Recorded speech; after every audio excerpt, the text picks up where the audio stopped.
answer to climate change has to come from legislators and the private sector. I agree. Thank you, and I look forward to supporting your confirmation. Thank you. Thank you, Mr. Chairman. Thank you. Senator Ossoff is recognized from his office. Thank you, Mr. Chairman, and thank you, Chair Powell, for joining us. Congratulations on your renomination. Chair Powell, are you prepared, if necessary, to act with agility, flexibility, and speed if inflation risk to the upside manifests in the coming months and quarters? Yes, I am. And what do you assess to be the level of risk that inflation surprises to the upside in this year? Well, I would say it this way. My expectation is that we will see some relief on the supply side as the year goes on. By that I mean global supply chains will start to loosen up.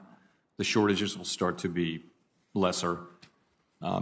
If that doesn't happen and if we see inflation becoming even more persistent and even higher, then I think the risk of it becoming entrenched in the psychology of businesses and households and people, I think that increases, and that would indicate that we would respond.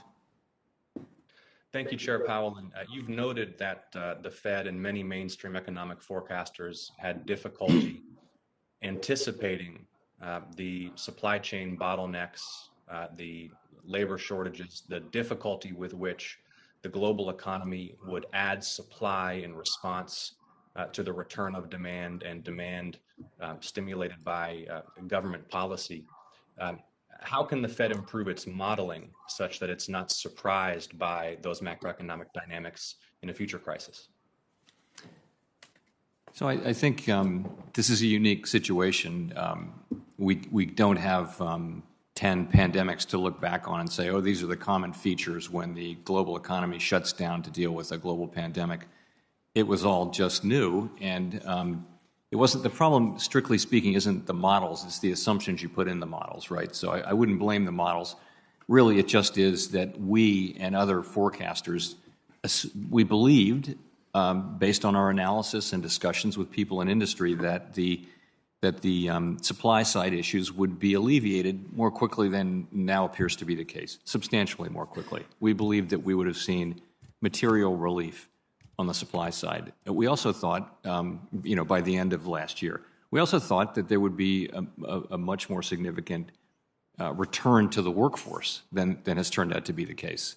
And while that's not what's causing current inflation, it is more the demand side issue that labor supply can be an issue going forward for inflation, probably more than these supply side issues, these supply chain issues that we're seeing. So we assumed, we believed that we would see these things, and the data have come in pretty consistently showing that the supply side challenges are more persistent and more substantial than we'd expected. Thank you, Chair Powell. I want to discuss with you the institutional integrity, public confidence in institutions, ethics among those who hold high office and have privileged access to information. I'm an advocate for banning stock trading by members of Congress who make policy, who have access to information and economic forecasting, and banning stock trading by their spouses. And I will be introducing legislation this week intending to make that the law with penalties for members of Congress who violate those new rules.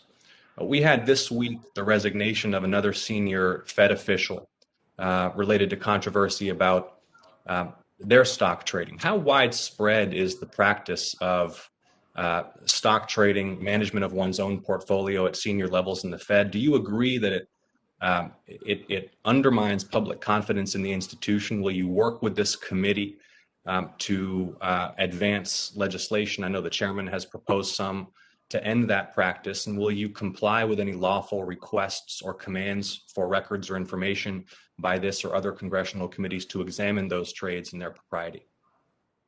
Well, to the latter, of course, we will do that. But so I would just point out, we have immediately upon the emergence of these facts, we began to devise a brand new system of governing investment by principals and senior staff associated with the FOMC. That process is very far along. It's nearing completion. We've already announced the contours of it, and it effectively ends any ability to actively trade on the part of any senior Fed official, either FOMC member or senior staff.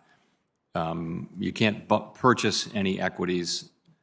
If you bring equities to the Fed, ownership of equities to the Fed, of course they can't be in banks or anything like that, but you can sell them. But if you want to sell or buy anything, you have to give 45 days notice, and it's non-discretionary. Once you say you're going to do that, then those securities will be bought or sold in 45 days. So there's no ability to time the market. In addition, we're going to have a group at the Board of Governors here in Washington that's pre-clearing trades, all trades, and is in a position to apply the rules consistently across the system. And I really think this is the strongest system I've seen in place certainly for a government agency, and I think it really does address the current. It rises to the current situation.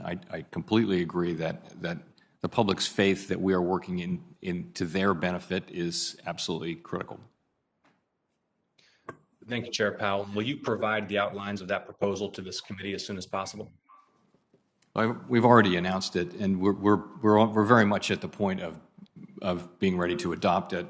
But of course, we'd be delighted to share that. Looking forward to seeing the details. It is vital that the public understand that those in positions of power are not trading based upon access to information that the general public does not have. Thank you, Chair Powell, for your testimony today. I yield back, Mr. Chairman.